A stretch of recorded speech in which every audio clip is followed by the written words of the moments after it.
అష్టసిద్ధులు అంటే ఏమిటి? ఎలా సాధించాలి? అష్టసిద్ధులకున్న ప్రత్యేకతలేమిటి? వాటిని ఎవరైనా వరించవచ్చా?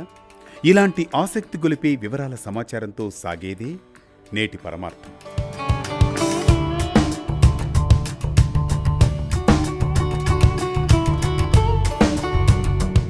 అష్ట అంటే 8. అష్టసిద్ధులు అంటే 8 సిద్ధులు. సృష్టిలో పంచభూతాలు భూమి, నీరు, అగ్ని, గాలి, ఆకాశం. మానవునిలో కన్ను, ముక్కు, చెవి, నాలుక, చర్మం అనే పంచేంద్రియాలతో పాటు మనస్సు, బుద్ధి, అహంకారం అనే మొత్తం 8 ఇంద్రియాలను జయించిన వారికి సంప్రాప్తించే దివ్య శక్తులనే అష్టసిద్ధులు అంటారు.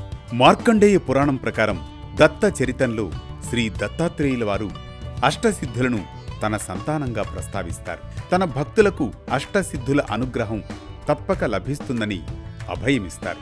ఈ అంశంలో ముందుగా మనం అష్టసిద్ధుల్లో 8 సంఖ్యకున్న ఆంతర్యాన్ని, పరమార్థాన్ని తెలుసుకోవాలనుకున్నట్లయితే మన సనాతన ధర్మశాస్త్రంలో 8 అనే సంఖ్య మాయను సూచిస్తుంది. ఇందుకు సంబంధించే భగవద్గీతలో అష్టసిద్ధుల గురించి ప్రస్తావన ఉంది.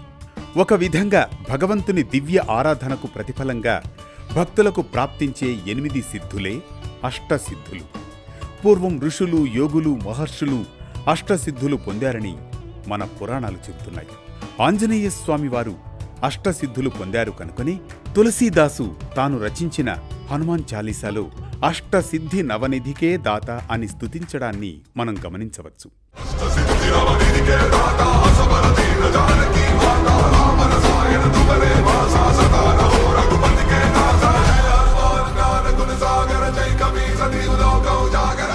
అణిమ, మహిమ, గరిమ, లఖిమ, ప్రాప్తి, ప్రాకమ్యం, ఈసిత్వం, వసిత్వం అనే 8 పేర్లను అష్టసిద్ధులు అంటారు.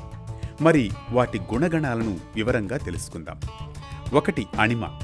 సూక్ష్మావస్థలో కూడా భగవంతుడున్నాడు అని నమ్మి అతనిలో మనస్సును ఏకాగ్రతతో నిలపడం వల్ల ఈ సిద్ధి లభిస్తుంది.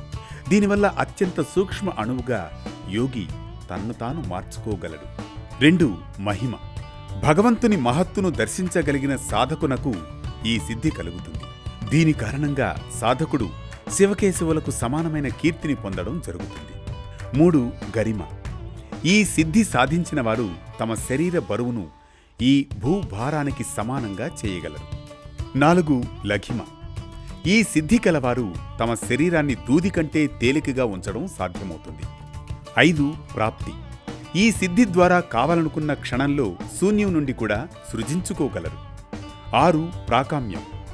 అనేక దివ్యశక్తులు అంటే దూరదర్శనం, దూరశ్రవణం, ఆకాశ గమనం ఈ గుణాలన్నీ వారి వశంలో ఉంటాయి. 7. ఈశత్వం. ఇంద్రాది దిక్పాలకులను కూడా నియంత్రించగలిగిన అధికారం వస్తుంది. 8. వసిత్వం.